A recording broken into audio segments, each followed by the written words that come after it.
Hello everyone, my name is Adeyemo Adegbemika Ganiu and I welcome you to my new Yoruba Abrahamic YouTube video. In today I shall touch on the very origin or the logic behind the modern Atlantic myth and theory in the modern day mainstream media story or teachings. How the breakdown details were being framed out of the past Yoruba's Orisha legacy, particularly through the man known as Obatala, being the earliest and the first to ever descended in this universe, dwelt at ancient Ile-Ife land, created the first civilizations of the unique kind at the beginning of time.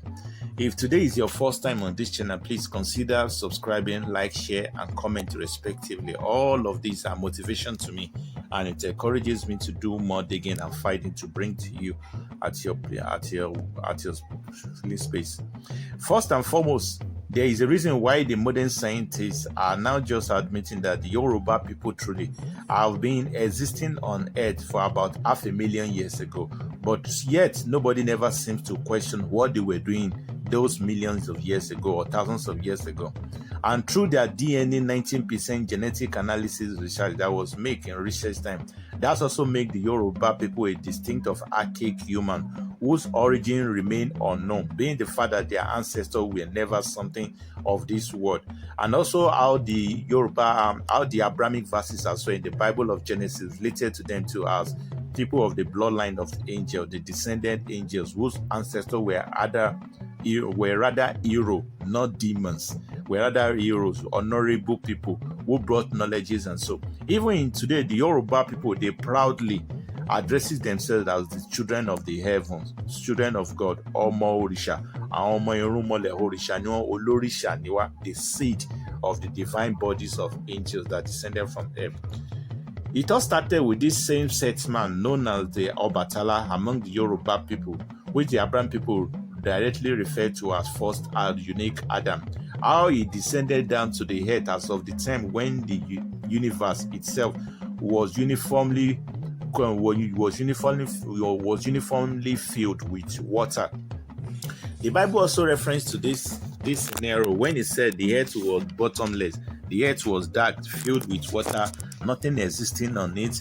Then the Lord said, let there be this, let there be that. The Bible even depicted Obatala, they referring to him as a spirit of hell that descended hovering on water, stuff like that.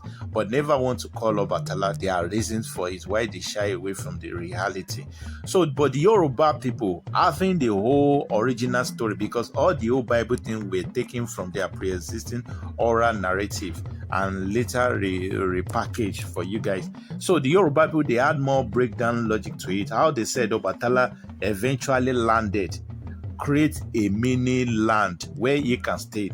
And the land where he created was surrounded by the universe ocean because there was no other land, inhabitable land. Then from there, he became the king of that land, created everything, humanity from different sides, not just from the clay, from the stick, from the stone, as in so many things he created, planted different tree, created the land. So the Yoruba people, they are not wrong at all. Each time they said it was Obatala that created humanity, not the Almighty. It was Obatala that created the world, and everything we are enjoying today are coming from Obatala being the first person, but under through the guardianship of this Almighty. This is why they said after 7 days or so that the Lord rested. Do you think the Almighty is ever tired? It was this Obatala who has a semi-angel. He was tired and had to rest, not the Almighty, who is never tired. We don't even know what it looks like, but we know he does exist. So this is the aspect. If you want more of this, I've already made a dedicated video to it. You can see it, Obatala and Angel, Obatala and Adam creation. But we are talking about how the whole logic of it was connected. The whole logic of Atlantic myth that you see in modern story today was connected to Obatala, and people ignores a lot.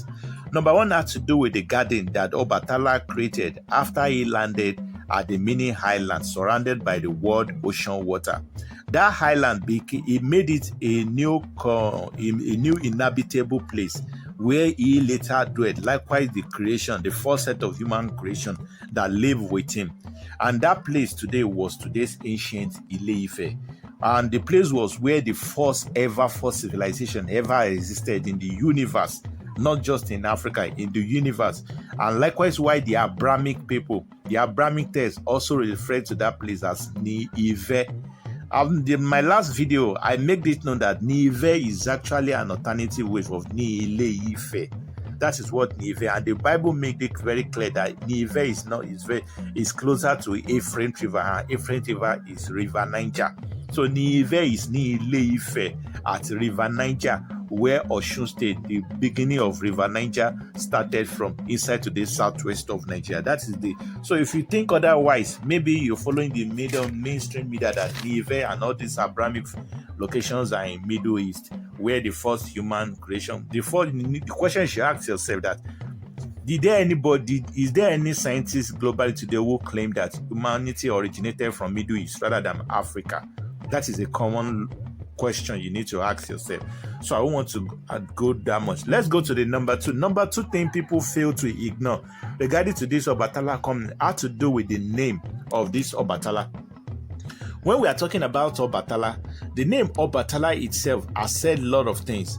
The Yoruba people, especially devotee of Obatala in today's Ile-Ife now, who has been in the descendant ancient since the beginning of time, they know what Tahala basically means. But at least the word Oba in Yoruba basically means a king.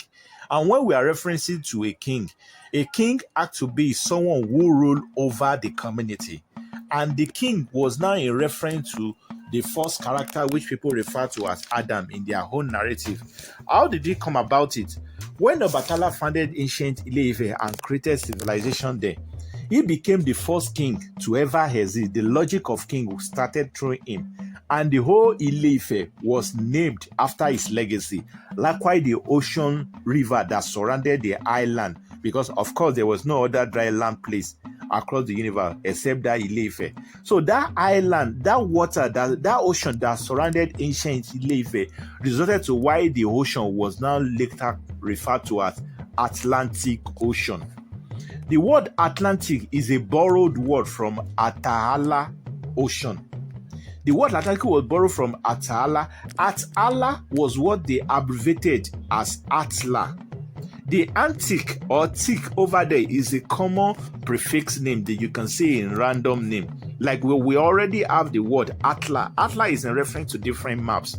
The map of the world as a global, referencing to the very specific place. But when we are talking about Atla, is Atala. The tick is like adding Rian to Nigeria. It's like a robot to robotic.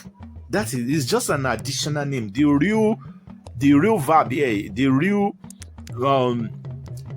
adjective here is Atala. It was Atala, they abbreviated to Atlantic. And if you put it together, King of Atala, Oba Atala, it became King of Atla, and the ocean, King of Atlantic Ocean. This is where they brought all the whole concept of King of Atlantic Ocean. Atlantic is all down, boiled down to the name and the legacy of Obatala at Ile-Ife, where the first civilization, Ile-Ife, started from. Let's even go further to the Greek philosophers or the Greek historians that came to Africa around at the beginning, because if you don't know, the Greeks are the first Caucasian people to ever receive education, and they received it from the Africans. This is why the mainstream media continuously portray them as the father of education today. But the father of education according to them, because you can't be a student and be more learned than your teacher. The Africans are their teacher. So each time you see the father of this, father of maths, father of philosophy, it's just their own father, not the African. The African taught their own ancestor when anything relating to education. So when the Greek came to Africa, the Greek basically also related to everything of the Yoruba people. Under the Greek, these Yoruba people of Atala people, they were known as the Ethiopian, leading to why the Greeks spoke a lot in their writings about the Ethiopian god and making the Ethiopian land an Utopia land, Ethiopia region, like the god of the Zeus. The Zeus was actually a concept taken, or should I say, I don't want to use the word stolen, from what we know already as Shango. If you look at Aphrodite from Oshun, Ares from Ogun, Poseidon from Olokun, and so on. Zeus from Shango, stuff like that. This is where they took all the old concept of Ethiopian god from, not anything of recent Ethiopian, because the recent Ethiopian god. So each time the Greeks were referencing to ancient Ethiopian god, that the god lives among the human, they are trying to refer to how the early Egyptian Ethiopian god, which has the Yoruba Orisha, Irumole angels, how they live among the Yoruba people in Yoruba land. That is all what their narrative are all about, resulting to why even the early maps of the world before ancient time, the Atala Ocean that surrounded ancient West Africa or Ile-Ife, as of as of 1644, the map was when they renamed it to Ethiopian Ocean. Either you now call the ocean that surrounded West Africa as Ethiopian Ocean, or the Atala Ocean, which is Obatala Ocean. You are still referring to the same ancient Ile-Ife. Because when we are basically talking about Ile-Ife, then it's not a state. It's even bigger than a country. We are talking about empires that stretches across West Africa. That is what ancient Ile-Ife means. So how did all this sophisticated technology, advanced civilization that people refer to as the lost civilizations of Atlantis, the marine laws, stuff like that, it's all down to the people of Obatala. When Obatala descended down to earth was later when all the rest 200 Irumole Orisha also came along, like Ogun, Shango, every one of them. So each of them, they brought along with them different knowledges, skills, when the knowledge was still undiluted, like the one that we have today, that have been mixed with so many unrealistic assumptions. Then it was fresh. They brought down to Yoruba land ancient Ile-Ife and started the first civilization that is greater than everything that we have today, civilization that you can't imagine, technology. And of course, a reference to that ancient civilization that we can still see trends of it had to do with the Ifa Eledumare brought down to head to Yoruba land by Orunmila, which has lasted from thousands of years today. Believe me, without the ancient civilization, particularly from Orunmila, which is Ifa, there will never be technology today. There will never be computer. There will never be everything. Making you realize that the ancient existence of this, when it was well understood by the Yorubas, not the Yorubas of today who are still battling colonial corruption in India, they don't seem to understand what they are capable of. The tradition that we have today, we are just still trying to pick up ourselves. Imagine when we haven't got colonized, that those knowledges were still fresh. That means we are capable of replicating the ancient civilizations of our ancestors, which they refer to as the lost civilization. But today, we don't even remember. But those who colonizes us, they understand who we are. We are the ones still struggling to know what we are capable of. And most of our knowledge are in their vaults. Believe me, they're in their vaults. Reading to why you will see it even in entertainment today, when they will be, let me use the one like Aquaman, do an example. When you see the logic of the Aquaman is a good reference to what life was then. When we are talking about the Aquaman happens to be the king of Atlantis then. And under the king of Atlantis, they are indirectly telling us that civilization was advanced. People were living under and on top water. Aquaman now became the god that controls both the air, the world, the livable land, and also the undersea. And all these fish-like beings, they are references to Yemeja, because these are godlike entities in ancient Ile-Ife land. They are gods.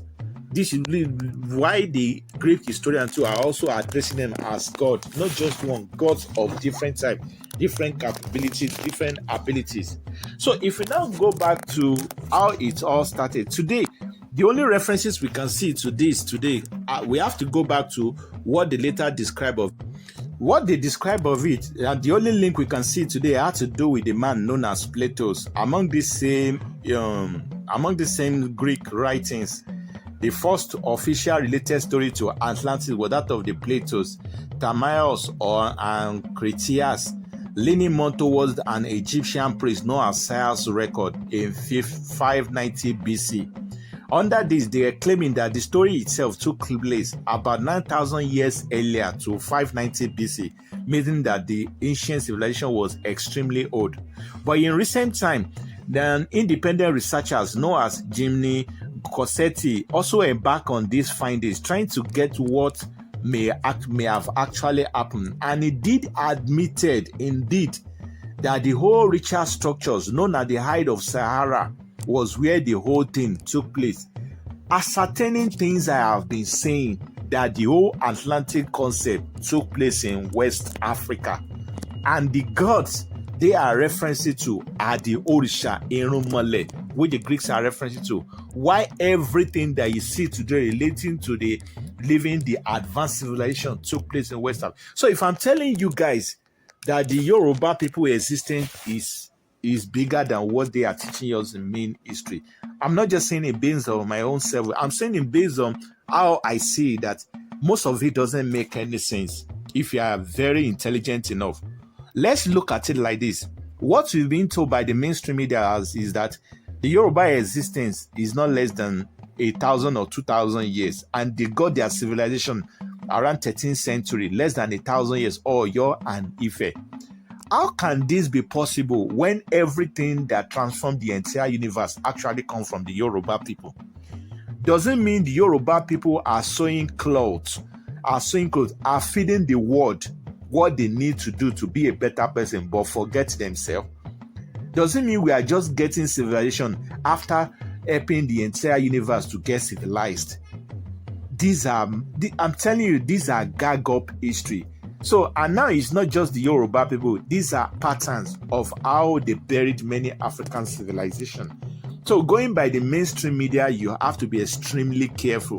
What they are telling, 98 of it are the opposite of what it is. This is why I say you guys need to make more findings regarding to this. So this is what we shall know about the Atlantis. All the concepts we're taking from the Yoruba people's legacy of Obatala, how he transformed Obatala, how he transformed ancient Ile-Ife, how Ile-Ife became the first place that humanity sprang out from, where advanced civilization through his other alliance, angelic people brought to earth collectively, and people of then enjoyed. So if they are telling you water has swallowed the ancient, these are diversion.